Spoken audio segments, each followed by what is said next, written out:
Hola,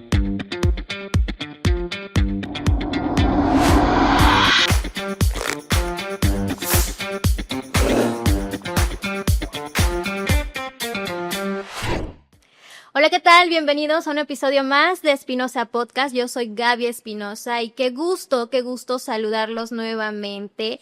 Y pues, como es costumbre, estamos en nuestro lugar favorito, que es el Jama Café, un lugar en donde nos ha recibido con las puertas abiertas y con las mejores bebidas, también con los mejores chilaquiles, el mejor club sándwich. Además, déjenme comentarle que es amigable con los animales, así que si quiere venir a pasar un rato agradable en compañía de sus amigos y sus animalitos, es pet friendly.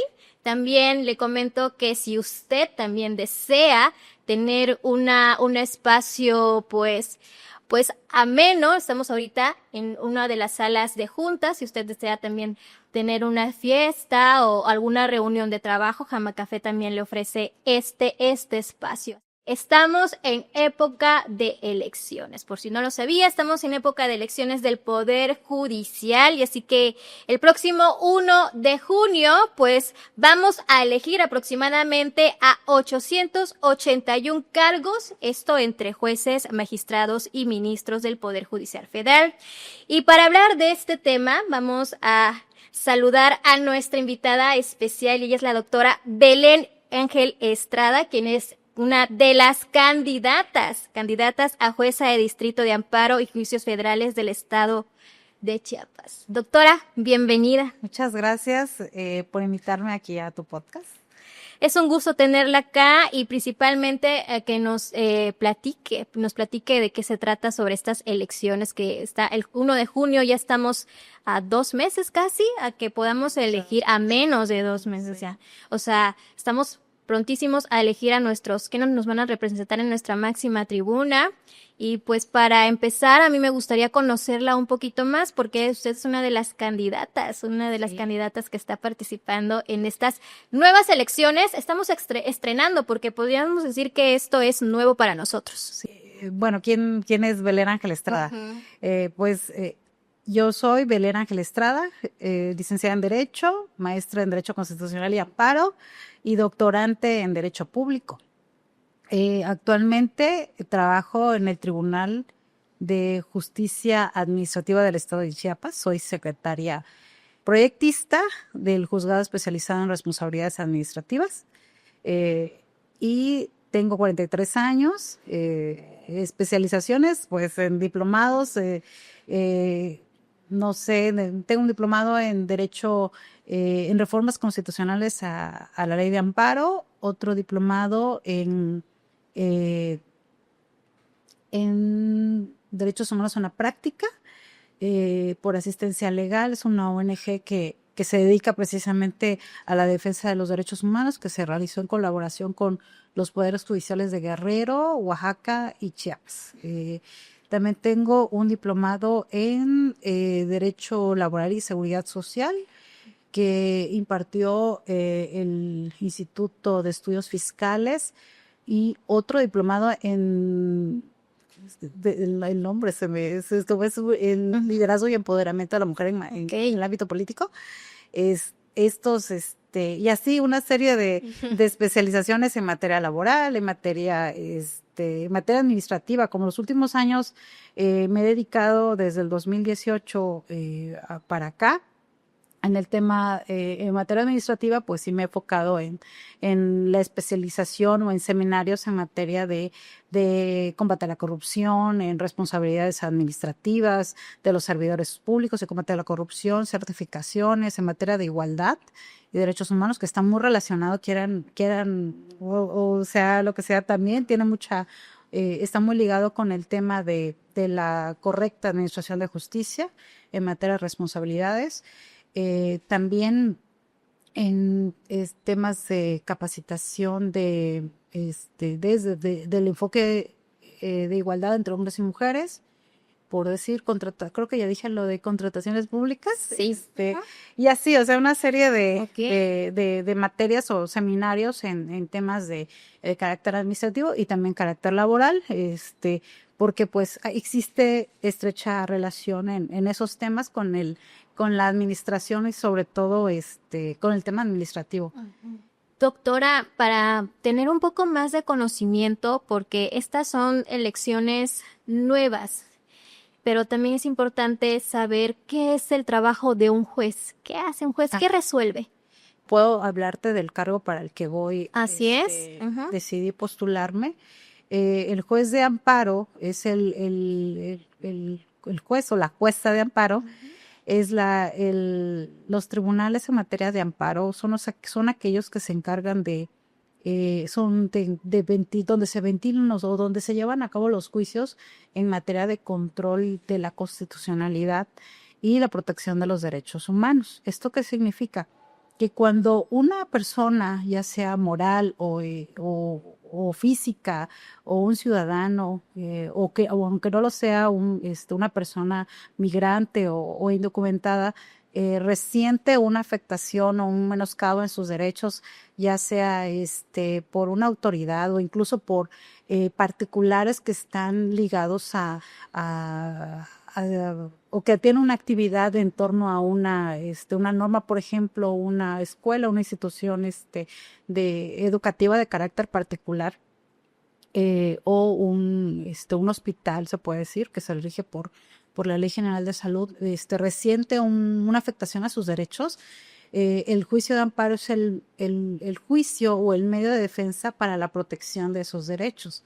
Esto puede ser también a través de puede ser que exista un juicio que se lleva a cabo donde se le niegue a una persona el acceso a la justicia, o que son esos actos que se dan antes de que se emita sentencia, o bien, como te decía hace ratito, cuando sean actos que afecten o atenten contra los derechos humanos de las personas. Esto que es el derecho a la educación, el acceso al agua, temas de discriminación, o las personas que se vean, o mujeres que se vean vulneradas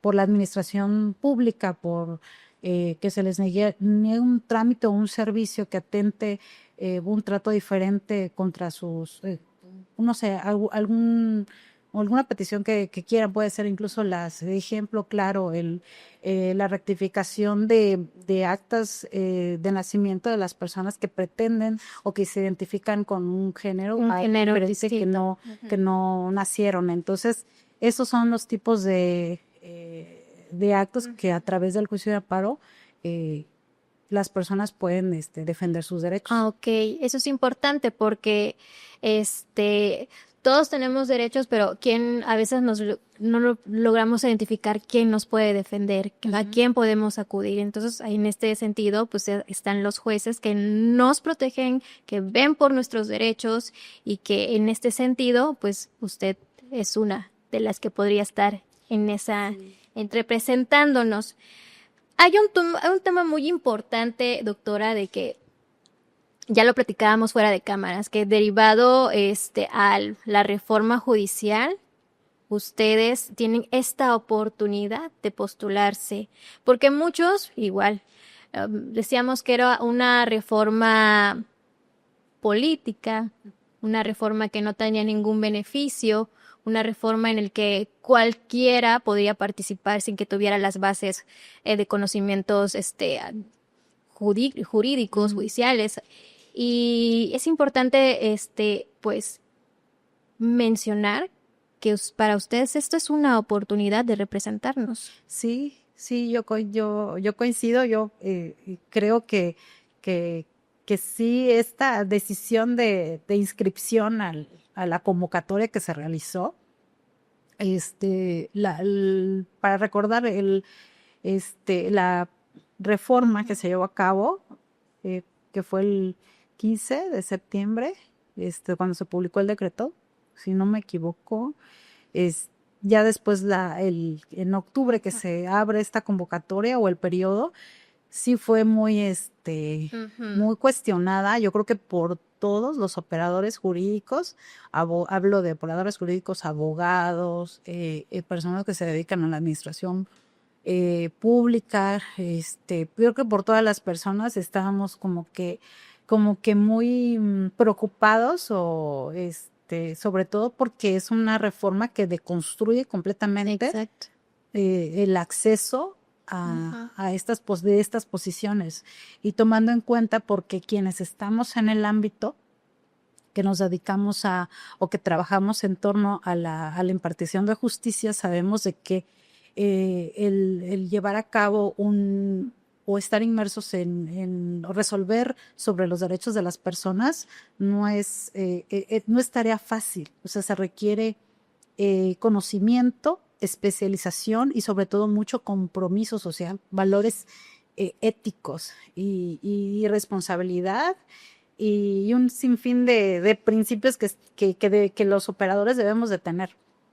Entonces, cuando se lleva a cabo todo esto de la convocatoria, sobre todo, bueno, en lo que a mí, en mi experiencia respecta a la convocatoria, fue esta, sana crítica, ¿no? También de ver, el contexto, todo lo que se decía, el acercamiento a ver el diario oficial de la Federación, que era lo que en realidad establecía.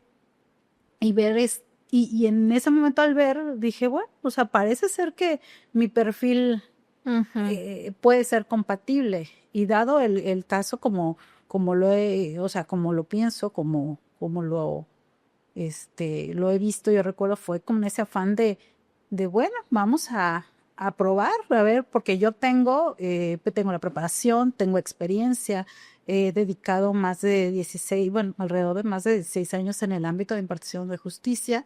Eh, yo considero que tengo la preparación y sobre todo porque mi trabajo eh, o sea, el desempeño, el estar siempre en constante preparación es precisamente preocupada porque conforme va evolucionando el tiempo, las leyes, te tienes que ir adaptando a los cambios estructurales, a los cambios sociales, y no puedes quedarte con la idea que tuviste hace 10 años, que cuando, o sea, o hace 20 que salí de la carrera, no es el derecho que existía o los modos de interpretación del derecho de esa época a 10 años o a la actualidad han cambiado. Sí. Entonces, sí es importante tener constantemente esta preparación, y viendo esta reforma, que es una reforma constitucional, y yo estudié pues la maestría en Derecho Constitucional y Amparo, y siempre,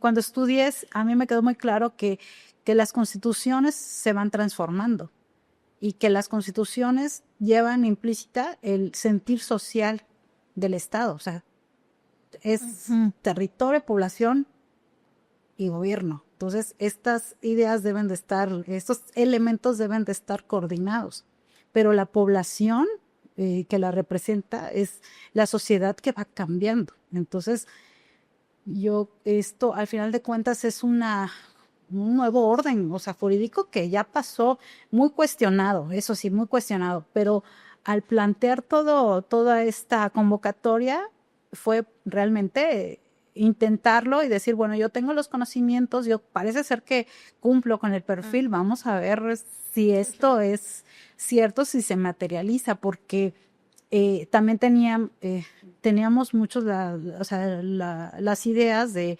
escuchaban, ¿no? Los comentarios en el sentido de que solamente personas que están afines a ciertos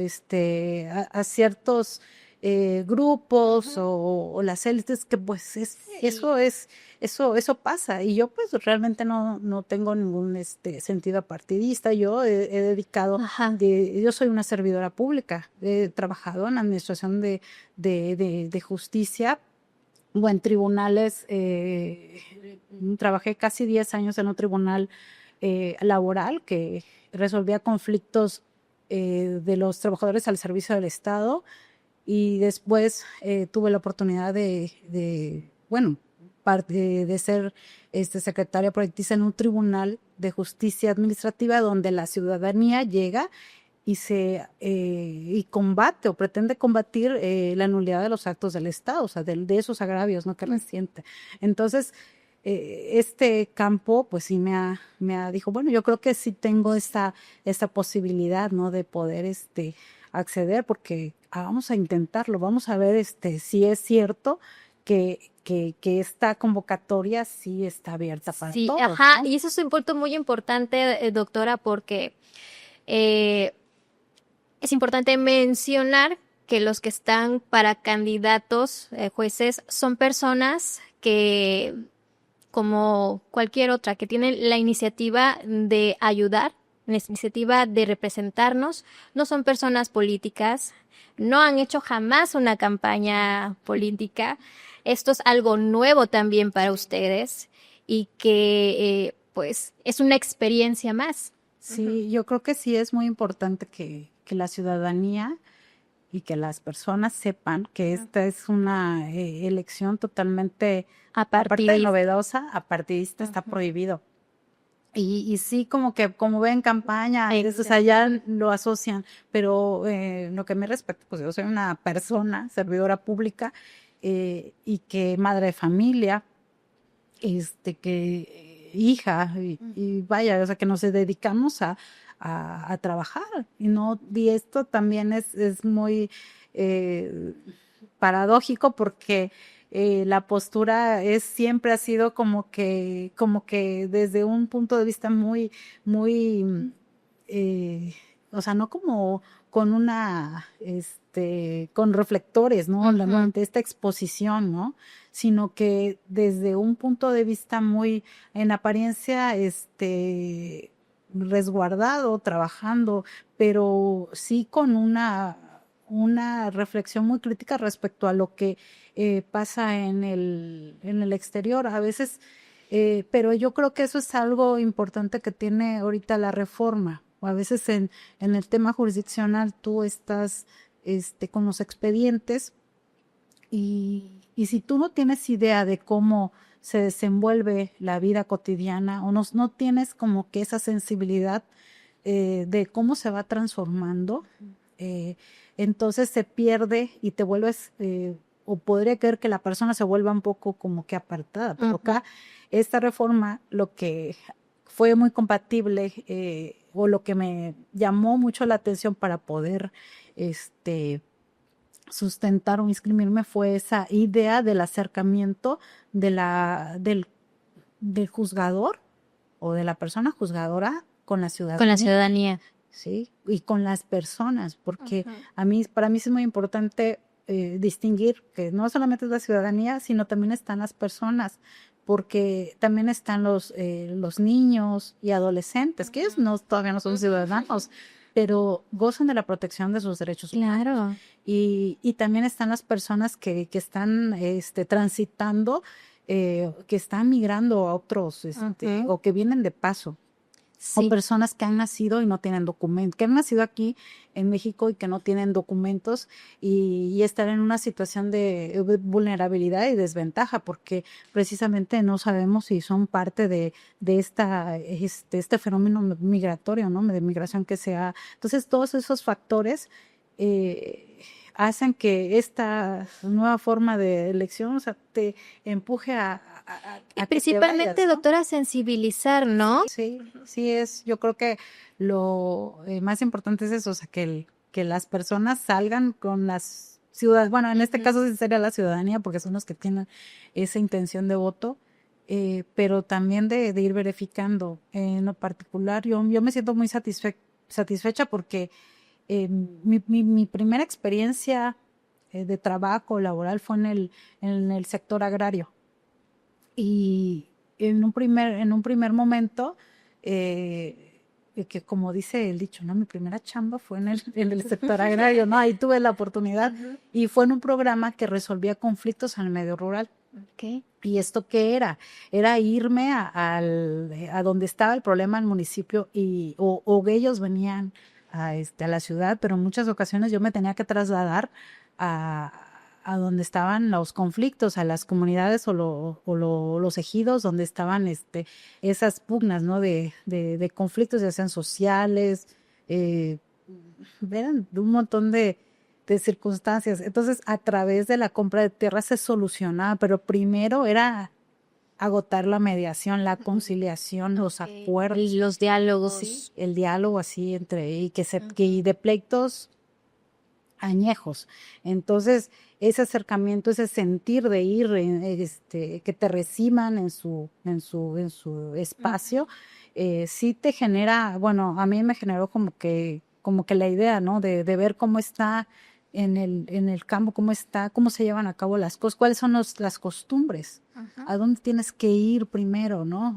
Para no, para seguir, como que para que no te, para que te den, para que te permitan una apertura y no te, porque también tienen estas costumbres. Claro, que hay que respetarlas, sí. Entonces, es porque no por el hecho de ser autoridad, o sea, ellos también son autoridades dentro o sea, de sus pueblos, ¿no? Entonces, eso es algo que a mí, la verdad, fue muy importante y ya después pasé a ser, me fui designada visitadora agraria en un programa de certificación de derechos ejidales, igual en la misma área, pero que ahora ya como visitadora, en la subdelegación de programas especiales, donde los conflictos que tratábamos de resolver era incorporar la certificación a personas o a comunidades o ejidos que tenían problemas que no se habían podido certificar. Esto que es certificaciones, otorgarles sus certificados de derechos parcelarios,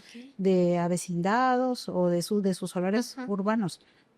Entonces eso era ir a los ejidos, pero ya no nada más acá cerca, sino irse a la sierra, a donde te tocara en todo el estado, y igual tener esa cercanía y sobre todo dar una atención integral, o sea, no nada más ir por lo que te comisionaron, sino que la idea el objetivo era dar una atención integral. Entonces, a mí esa experiencia me ayudó mucho porque en este tema, en el tema agrario, tú te vuelves como su defensor, o sea, tienes que dar atención no solamente a la cuestión jurídica, sino una atención integral. Bueno, ¿qué te falta? ¿No?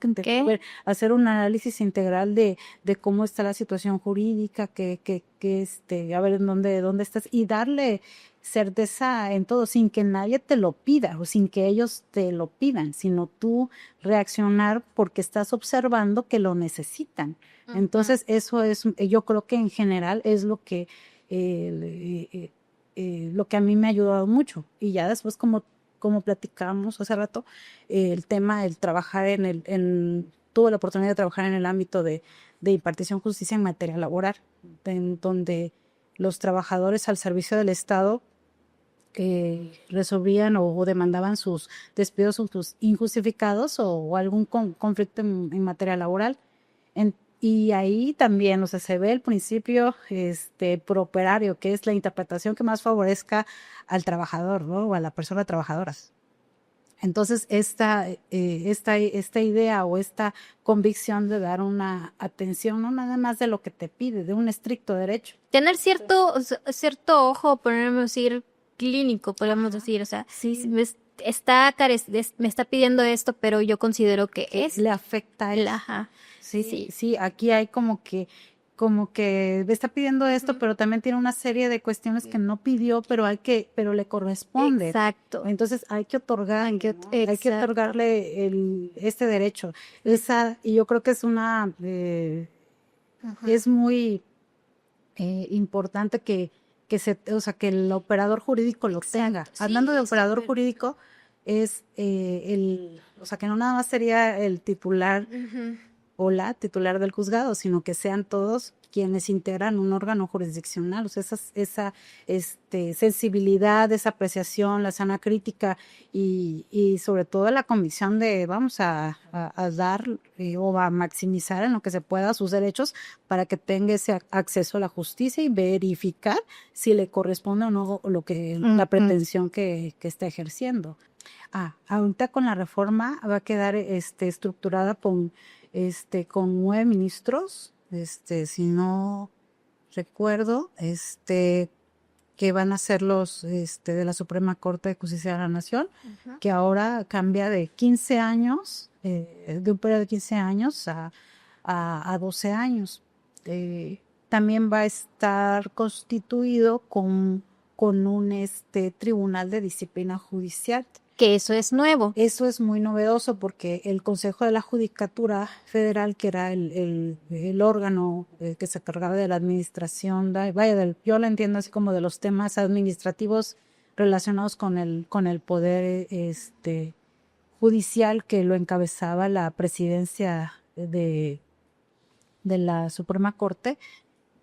Ahora va a ser un órgano que va a estar también constituido por 5 magistraturas que van a resolver conflictos, pero ya a mí se me hace muy interesante porque van a verificar como que esa disciplina, y por lo que establece la reforma, esto está como que muy relacionado con lo que es alineado, podría decir, con el Sistema Nacional Anticorrupción. Pues, en el artículo 103, 108, 110. Entonces ahí se establece como que como un nuevo sistema, ¿no? de verificación. Está muy interesante. Es como saber si los jueces están trabajando de manera correcta. Sí, de hecho sí, es el Tribunal de Disciplina en su turno, a ver si están cumpliendo con los términos, porque de hecho el artículo 17, con esta reforma,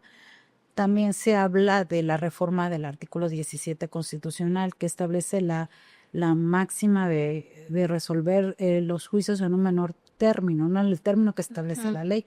Entonces hay una relación ahí, va a ser el ente o el organismo que va a verificar si se cumple con esa eficiencia y eficacia, ¿no? de los órganos jurisdiccionales. Está muy interesante porque también establece en la ley orgánica, o trastocó la verificación de la eficiencia o los tiempos de resolución, ¿no?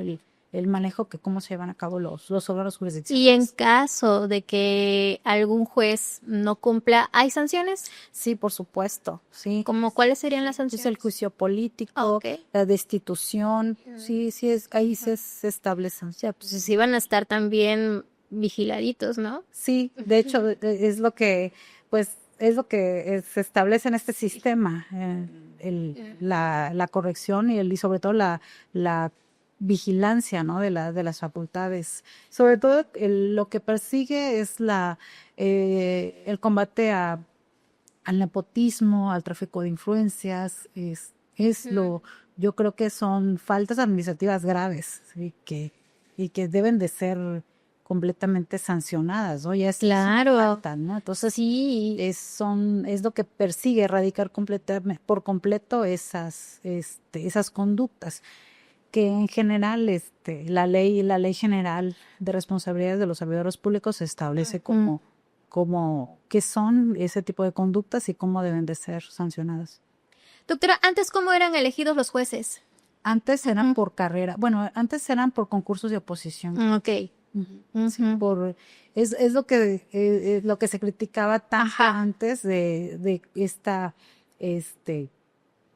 o sea, cómo antes se establecían esos criterios de selección, porque tenía que establecer o llevar la carrera de oficial, después actuarios, secretarios, y después tiene que llevar un proceso, ¿no? Para poder llegar a ser. Por eso estas elecciones son tan criticadas, porque ¿por qué se saltan y después quitan? Y obviamente yo creo que es importante tener en cuenta, como lo platicamos hace ratito, de que las personas que están ahorita en estos o que sustentamos, es porque también tenemos una trayectoria y también tenemos el perfil, vaya, que sí se revisaron los perfiles, sí hubieron en el proceso de selección preguntas, fue una entrevista, entonces. Cuénteme eso, porque ¿cómo fue ese proceso? Primero cuénteme cómo decidió usted tomar esa decisión. Yo quiero ser, ya nos comentó de que se sintió apta, pero a veces tomar esa decisión de decir, oye, yo quiero Sí, estar. de hecho fue cuando, o sea, para empezar, como le decía hace ratito, o sea, no tenía, como que yo, de una manera, de un punto de vista muy crítico, sustenté o me inscribí para ver si realmente, porque yo pensé que no iba, o sea, que no iba a ser elegido, que no iba a salir en la lista. Y sí, aparecí en la lista, ¿no? En un primer momento.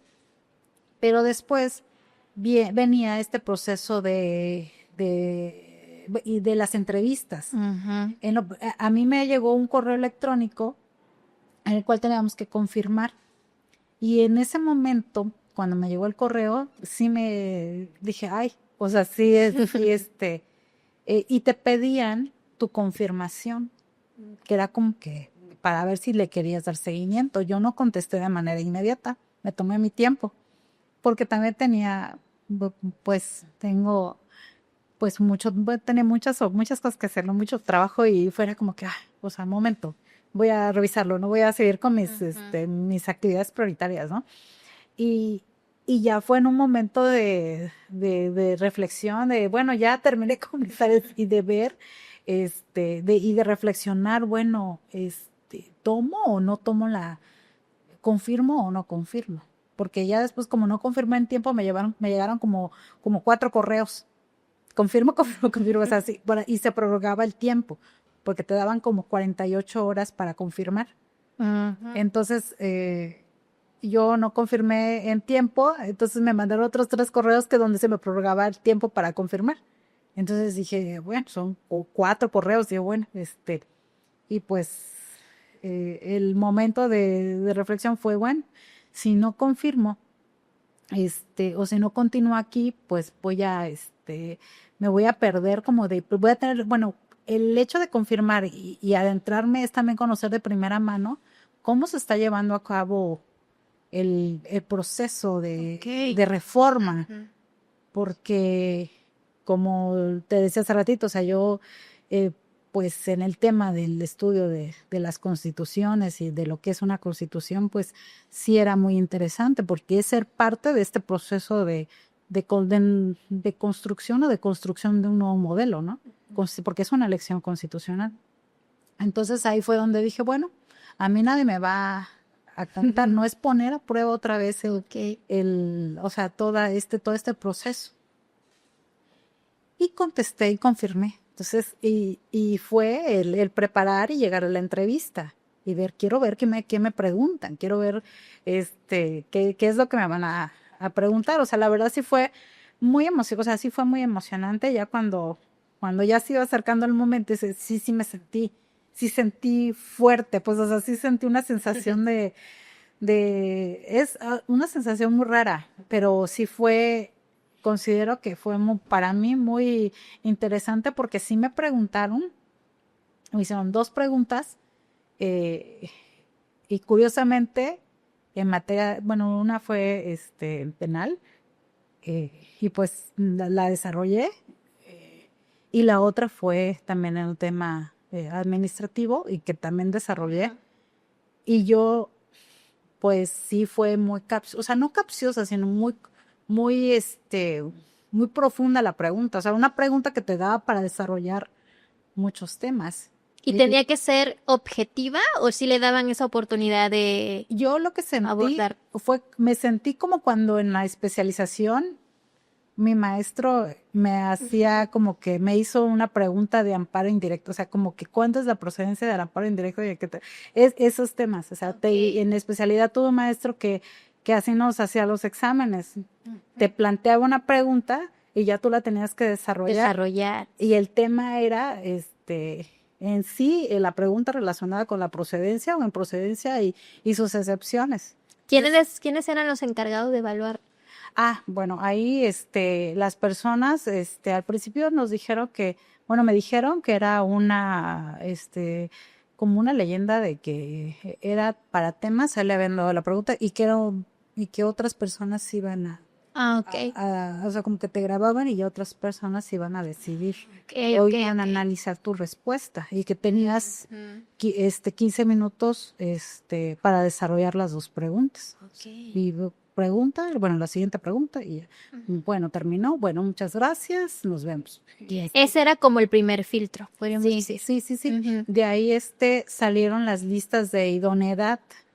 Esas listas, la verdad, yo no las, o sea, yo busqué muchas listas y como como que habían personas que estaban muy atentas a eso, yo la verdad seguí con mis cosas, con mi vida, es, y, y yo no vi, o sea, verifiqué las listas y yo no advertí mi nombre. Y dije, bueno, ya no salí. Y seguí, o sea, seguí con mi vida, porque con mis cosas y con mi trabajo.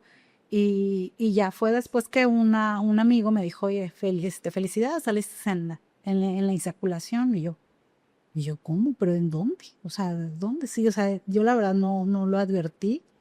Y ya fue que me puse a ver, bueno, pero ¿dónde está esa lista? Porque había del Poder Judicial, del Poder Legislativo, y no entendía, porque yo solamente me inscribí a un poder, pero me inscribí a un poder porque era más práctico. En Poder Legislativo te pedían una serie de requisitos, constancia de vecino, o sea, que bueno, para lo que yo tenía, pues no me daba para ir a tramitar, no tengo tiempo. Y en Poder Judicial te pedía Firel y otras cuestiones, cosas que yo la verdad por mi trabajo pues no tengo. Entonces dije, no, pues Poder Ejecutivo, vamos a ver si se puede. Y sí, pasó. Esa fue la diferencia y es por eso que yo estoy, o sea, quien me sustenta o quien propone es el Poder Ejecutivo. Ok. Pero por entonces ya al ver o sea, al ver la lista y mi nombre, sí sentí así como que esto es cierto, o sea, sí, esto sí sucedió, o sea, sí para mí fue como que Gratificante, ¿no? gratificante, no lo podía, la verdad no podía creer, porque fue en un afán de mucha, este, porque digo, bueno, yo no tengo, ay, qué padre, no, o sea, y había como que todo este contexto de esas supuestas Sí, vinculaciones, exacto. y sí fue como que muy satisfactorio también, porque dije, qué bueno, o sea, que Es real. es real, sí, o sea, tal vez el desempeño, mi trayectoria, la preparación, pues ha servido de algo, ¿no? Y sí fue así como que, pero sí también sentí que esto implica un gran compromiso social. Siempre lo Así digo. es. O sea, las personas que a veces me preguntan, oye, pues sí, le digo, es que esto es cosa seria. O sea, el hecho de sustentar e incluso ser servidor público. O sea, pero realmente, o sea, es un compromiso, o sea, es un compromiso muy serio. Ok. Le dan la noticia que sí y ahora, pues, ¿qué sigue? ¿Cómo se hace? ¿Qué era el proceso? Bueno, ya después, pues se llevó a cabo todo este proceso, que empezaron a salir las listas y ya este proceso se puede decir que, este, pues nos la llevamos ahí hasta que un día, nos empezaron a comunicar del INE porque ya el Senado mandó las listas después del proceso de insaculación. Tenía hasta el 12 de febrero para mandarlas del Senado las listas al INE. Entonces ahí fue que también vivía, sí, guay todavía, ¿no? Y de ahí se llevó a cabo un proceso que fue, creo que a finales de febrero, donde se empezaron a comunicar con nosotros para la ratificación de la inscripción, los datos y eso fue lo que yo creo que yo le veo como que el significado de hacer las veces de este registro de candidatura, ¿no? Y ahí, ya empezó el proceso bueno, ver, yo creo que también ahí fue en parte importante de acudir y llevar a cabo esa ratificación, porque sí, yo creo que a partir de ahí es decir, bueno, vamos vamos a seguir con este proceso, o sea, ya se me está dando la oportunidad, pues vamos a llevarla a cabo, ¿no? Porque em, ahí eh, siento que tengo la preparación, creo que tengo la trayectoria, sé que también a los procesos anteriores, yo no quisiera demeritar todos los procesos o las personas que ocupan, hay personas que son muy valiosas y viendo todo eso digo, bueno, o sea, debió haber sido más gente, ¿no? Que también está, que también se prepara, ¿no? Pero en lo particular o en lo personal, a veces existían estos techos de cristal o piso pegajoso, piso de cemento que como mujer no te permite el ir avanzando, ¿no? Sí. En lo personal, yo siempre estaba ahí como que, y en un momento así decisivo de mi vida, igual dije, no, ¿sabe qué? Me regreso mejor a mi, a mi, A donde estaba, a donde estaba, a lo que yo sé, a lo que es, sí, no me atrevo a lo nuevo, ¿no? no tanto que no me atrevo de nuevo, no porque no pueda tener la preparación, la capacidad, sino porque a veces tienes ese compromiso que, como se dice, el piso pegajoso, aquello que tu familia, el cuidado del lugar que te detiene un poco para seguir adelante, ¿no? Entonces, en lo que me respecta, sí he estado en esa situación. Afortunadamente ahorita ya ese piso pegajoso ha crecido de todo eso y ya ha ido como que digo, bueno, ya es la oportunidad, tengo la experiencia y ¿por qué no intentarlo, no? O sea, si el compromiso que tengo o la labor que llevo a cabo todos los días realmente yo me siento muy satisfecha en poder estar trabajando donde trabajo y si se da esta posibilidad de que la ciudadanía o las personas me elijan, o sea, deben de tener la seguridad de que yo lo voy a hacer con un compromiso, con mucha seriedad, o sea, con honestidad. Yo creo que ese es lo más importante, es lo que me impulsa, aún me ha impulsado desde un principio, ¿no? Ese compromiso. Bueno, le dan la noticia y pensar en propuestas. Ajá. ¿Cuáles son sus propuestas? La primera propuesta es la justicia itinerante. Ajá. Es el poder, es un modelo, se puede decir, o es una forma de garantizar el acceso a la justicia a través de que, o de modo que la persona juzgadora pueda trasladarse a los lugares donde no existe o pueda resolver los conflictos de las personas que están en una situación de vulnerabilidad extrema, evitando gastos de traslado, sobre todo tomando en consideración el entorno en el que nos encontramos, porque Chiapas es muy grande, es muy diverso y la complejidad, o sea, que tiene el acceso a la justicia sí es bastante cuestionable, precisamente por la situación geográfica y yo creo que ese modelo permitiría que pudiera trasladarme al lugar donde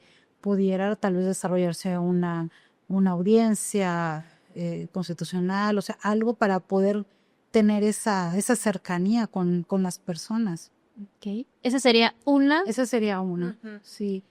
La ¿Cuáles otra otras? sería la justicia abierta, que es mantener una coordinación de carácter interinstitucional con grupos de defensa de los derechos humanos, o sea, para garantizar la transparencia y la rendición de cuentas. Estos organismos pues se dedican a la defensa de los derechos y qué mejor manera de mantener esa cercanía, ¿no? con estas personas para garantizar pues el acceso a la defensa de los derechos humanos de las personas. Y otra, que son las que me proponer, es la justicia de sensibilización.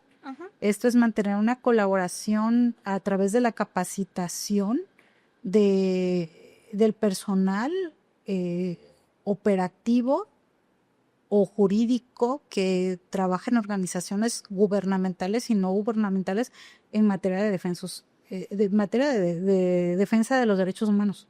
O sea, esto es parte de la idea que la capacitación en materia de derechos humanos, en materia de amparo, es fundamental porque existen muchos manuales y mucho muchos protocolos, muchos, ¿qué se puede decir? Manuales, protocolos, lineamientos de defensa de derechos humanos. Ujú. Pero a veces el hecho de la capacitación o de la sensibilización en torno a la aplicación de estos manuales, pues se quedan en letra muerta, buenas intenciones. Entonces, yo creo que a través de una capacitación, pero aparejada a una sensibilización respecto a derechos humanos, podría ser muy importante para que exista una colaboración, ¿no? Y una defensa adecuada para beneficio de los grupos y de las mujeres y grupos vulnerables. Me llama mucho la atención esto de la justicia itinerante porque pues, estamos en Chiapas, pues desafortunadamente es un estado en donde hay conflictos, en donde hay desplazados, en donde los derechos humanos de los niños, de las mujeres Sí. han sido pues Sí. sí, y eso es súper importante de que exista una protección, de que están seguras de que esos derechos van a ser válidos, ¿no? Y que eso es una de las propuestas que a mí me llama muchísimo la atención. Pero ahora, el acercamiento que ustedes tienen como candidatos, ¿cómo lo manejan? ¿Cómo manejan esta campaña? ¿Podemos decirle campaña o podemos decir relaciones públicas con las personas? ¿Cómo lo podemos manejar? Pues el acercamiento con las personas de Ajá. campaña se lleva a cabo en términos de los lineamientos a través de las redes sociales, Ujú. del volanteo y pues este acercamiento de persona a persona únicamente, sí, porque está diseñado a modo de que yo creo que dada la crítica que existió para que quede transparentado de que somos nosotros quienes como personas estamos pidiendo primero compartiendo de mano en mano, o sea, nuestra trayectoria, o sea, quiénes somos. Somos ciudadanas y personas que estamos pidiendo el voto para ocupar el puesto de jueza, pero para beneficio de la ciudadanía, o sea, de las personas también. Entonces, esa es la idea de que y sí es complicado, o bueno, no personal, porque pues no somos Claro. personas que nos dedicamos a labores públicas, ¿no? Entonces, a diferencia de otras personas, ¿no? Que Claro. se han dedicado a eso, o sea, somos profesionistas, servidores públicos y pues es complejo porque pues el hecho de decir soy y también tener ese cuidado para que también no se torne con seriedad, ¿no? Pero con esta cercanía, porque al final de cuentas nosotros somos, bueno, yo en la particular soy una persona, soy madre de familia, voy también a la junta, tengo que ir al mercado, tengo que ver la despensa, que el gasto ajuste, o sea, somos personas que estamos, soy una persona que está día a día En contacto con la ciudadanía. sí, o Ha sea, caminado por algunos lugares representando Yo Soy Belén. claro, sí. ¿Cómo es ese proceso? Porque lo que le voy a comentar ahorita a mí me llama muchísimo la atención porque la mayoría de los que están en esto de las candidaturas los conocemos por redes sociales. Sí. Los conocemos por redes sociales y yo he visto algunas videos y campañas publicitarias que dices, ay, Sí, por eso es muy ay, cuestionado. sí, Sí, es y pero de manera particular yo digo, ¿de verdad que él me quiere representar? sí, Entonces es importante, aparte de dar a conocer quién es el que nos va a representar, quién es el candidato, un poco de su trayectoria laboral y todo, pues también dar a conocer cómo tú vas a garantizar mis derechos. Sí, es súper importante. Cómo tú vas a proteger a las personas más vulnerables, cómo tú vas a proteger a las personas LGBT, por ejemplo, un tema que adolece muchísimo, que a veces es cómo juzgar desde perspectiva de género. Yo siento que son temas que deberían también de ponerse sobre la mesa, claro, porque sí, obvio, tenemos que conocer quiénes nos representan en el sentido de trayectoria laboral. pero lo que nos interesa es cómo tú vas a cambiar todo lo que, o cómo tú vas a trabajar, cómo me vas a garantizar que si en algún momento yo soy, no sé, vulnerada en mis derechos, cómo tú me vas a proteger. Es súper importante. Sí, Sí. eso sí es que el tema de la perspectiva de género, a mí, yo siempre lo he dicho, es un tema que no solamente está asociado, o sea, que lamentablemente surge como una obligación, Ujú. un mandato de una sentencia dirigida al Estado mexicano por el campo que todos conocemos como el campo algodonero, donde dice, ¿sabes qué? Estado mexicano, o sea, tienes que generar políticas públicas Ujú. y tienes que educar y sensibilizar a las personas impartidoras de justicia en el tema de perspectiva de género, porque las mujeres en el Estado están siendo, hay una generalización de violencia muy Exacto. marcada en contra de la mujer, y la peor de todas es precisamente el feminicidio, ¿no? Las Exacto. muertes, a la Ujú. violencia, los golpes, ¿no? Entonces es un tema que afortunadamente, o sea, es que es muy paradójico, porque es muy lamentable que sea a través de una sentencia. Es una sentencia muy importante. Ujú. Y yo siempre a veces cuando he tenido la oportunidad de dar estos cursos de capacitación en materia de perspectiva de género o de igualdad entre hombres y mujeres, yo siempre lo pongo, o sea, quieren saber de perspectiva de género, o sea, el Estado mexicano está obligado a garantizar ese derecho, y lo importante es que se ha convertido en una política pública, entonces que tiene que estar en en todos los ámbitos, en el ámbito privado, en el ámbito, o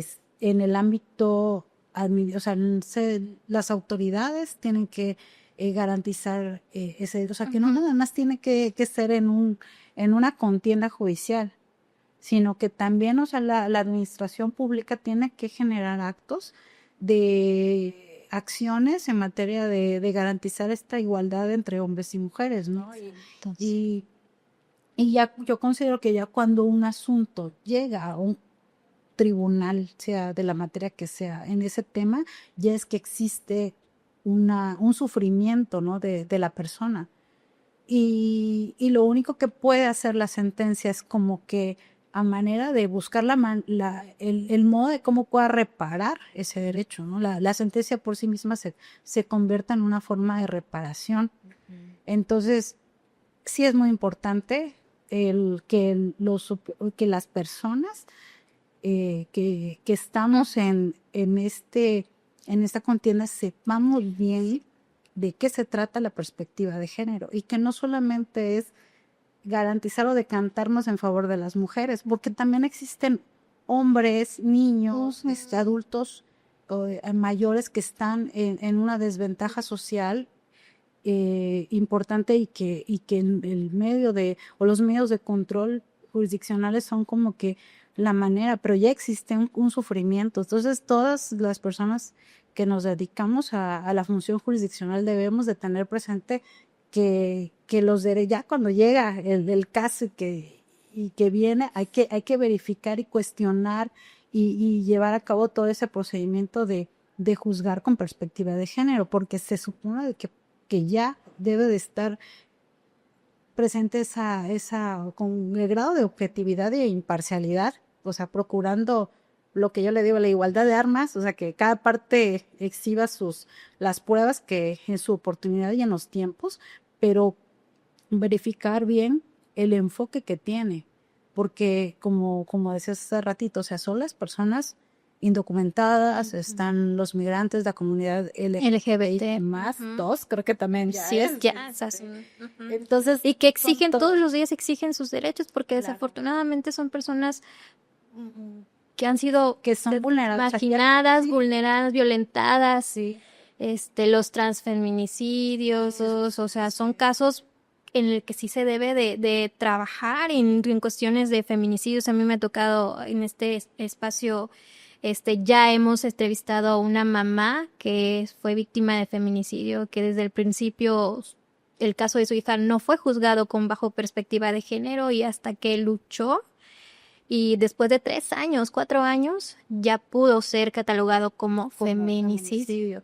Sí, es que la perspectiva de género debemos de tener, o sea, los operadores jurídicos, los administradores, los que trabajamos en la administración pública, debemos de tener presente que el respeto y el derecho a la igualdad entre hombres y mujeres en cualquiera de sus formas que garantiza el primero constitucional, se ve desde, no solamente en el ámbito jurisdiccional o judicial, o sea, se tiene que garantizar desde la administración de Sí. justicia, en las escuelas, de no permitir estos sesgos de discriminación o acoso, o sea, tienen que tener ese compromiso de garantizar este principio de igualdad y no discriminación en todos los aspectos. Y por eso debemos saber a qué se refiere la perspectiva de género. En el tema, yo me siento muy satisfecha que en estos últimos años que he elaborado en materia administrativa, en responsabilidades administrativas, también, o sea, la responsabilidad administrativa también tiene que ver en el ámbito de perspectiva de género. Y sí han habido asuntos que yo me siento muy satisfecha de que cuando los pongo cuando los propongo, mi titular dice, bueno, ok, pues sí, o sea, vamos con el proyecto, ¿no? Y eso es muy satisfactorio porque es la manera de cómo restituir derechos que previamente, como lo había comentado, ya han sido violentados. Claro. Ahora nos vamos al proceso de elecciones, doctora. ¿Cómo va a ser este proceso? Porque es muy confuso, es un poco complicado, no es como las elecciones No, es diferente. que estamos acostumbrados. Es súper diferente. Ya me había mostrado un poco de lo que es, pero me gustaría que nos explicara un poquito más para tener esa idea de cómo podemos votar. Ah, bien, ok. Pues van a ser van a ser boletas de ministro, bueno, en general, va a ser boletas para ministros de la Suprema Corte. El día de la elección nos van a dar para la Suprema Corte, para el Tribunal de Disciplina Judicial, para magistrados de la Sala Superior del Tribunal Electoral, para magistraturas de la Sala Regional del Tribunal Electoral, para magistraturas del Tribunales Colegiados de Circuito y en lo particular para juezas y jueces de distrito en diversas materias, que va a ser, bueno, la mía es Amparo y Juicios Federales, número 02, ¿Sí?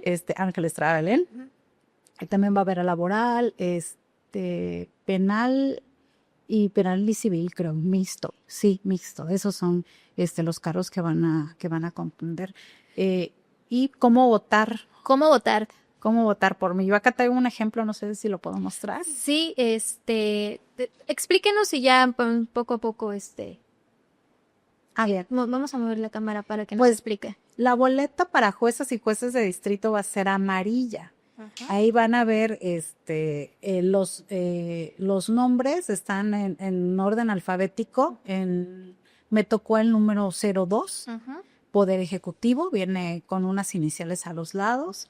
Y la materia Amparo y Juicios Federales. Aquí el caso es de relacionar la materia con el nombre y el color que va a tener la boleta, la casilla, y se tiene que colocar 02. Okay. Vienen dos cuadritos y ahí es donde vamos a anotar mi número, 02.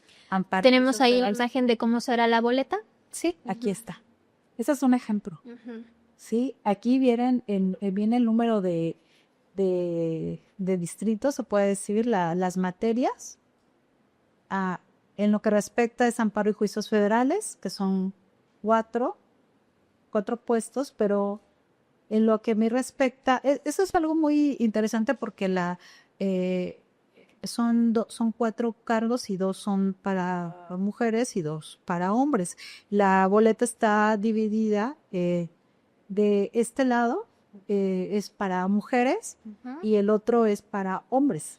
Entonces ahí pueden, pero en lo que a mí respecta es identificar mi nombre, Ángel Estrada Belén, y colocar aquí el número. El número 2. Ajá, el número 2. Antes nos hablaba que eran boletas amarillas, ¿no? Sí, es una boleta amarilla para jueces. Van a ver, para distinto cargo va a existir un color, pero para juezas y jueces de distrito va a ser amarilla. Bien, sí, es un poco complicado, pero vamos a ir entendiéndolo y tenemos mucho tiempo para entenderle las boletas. Sí. Sí, porque es algo nuevo, ¿no? Sí, es algo novedoso. Sí, porque sí. en las anteriores, pues en las otras tipos de campañas, pues ya vienen identificadas por partido político y por el rostro, pero no, acá son los nombres. Por eso es importante que se aprendan nuestros nombres. Ángel Estrada Belén. Ángel Estrada. 02. Ahora, tenemos un espacio de que también podemos conocer a nuestros candidatos. Usted, mencióneme sus redes sociales. ¿Cómo le podemos encontrar? Como Belén Ángel Estrada. Belén Ángel Estrada en Facebook y en Instagram Ángel Estrada Belén. En TikTok Belén Ángel Estra, creo que es Belén-Ángel-Estra. Sí. En también las diferentes plataformas. Sí, de hecho en la plataforma del INE Conoceres ahí pueden explorar y ahí también te dirige a las plataformas donde pueden apreciar y conocer sobre nuestros perfiles y todas estas dinámicas de acercamiento que hemos tenido a través de redes sociales. Doctora, ¿por qué debemos de confiar en Belén Ángel Estrada? Soy una persona comprometida, honesta, tengo una trayectoria, me gusta mucho el trabajo que he desarrollado, el del derecho a mí me siento muy comprometida. Considero que es un trabajo serio que se debe de desarrollar con ética, con responsabilidad, con compromiso social, porque las personas lo merecen, ¿no? Ese respeto y esa seriedad en garantizar sus derechos fundamentales. Muchas gracias. La verdad, muchísimas felicidades por tener esa iniciativa de representarnos y qué mejor que una mujer, que siempre las mujeres ahorita tenemos esa oportunidad, siempre la hemos tenido, pero ahora tenemos esa oportunidad de tener y de representar esa libertad de postularnos para cualquier cargo, sea público, político, sin miedo. Sí, muchas gracias por invitarme a este espacio. Te agradezco mucho. También es muy importante también tener este acercamiento femenino, ¿no? Para generar esta simpatía, esta sinergia y sobre todo la comprensión de la perspectiva, ¿no? que tenemos, ¿no? Exacto, sí. Muchísimas gracias, doctora. Fue un placer tenerla acá. Y bueno, yo me despido sin antes agradecer a Jama Café por darnos este espacio. Y pues nos vemos en el próximo episodio.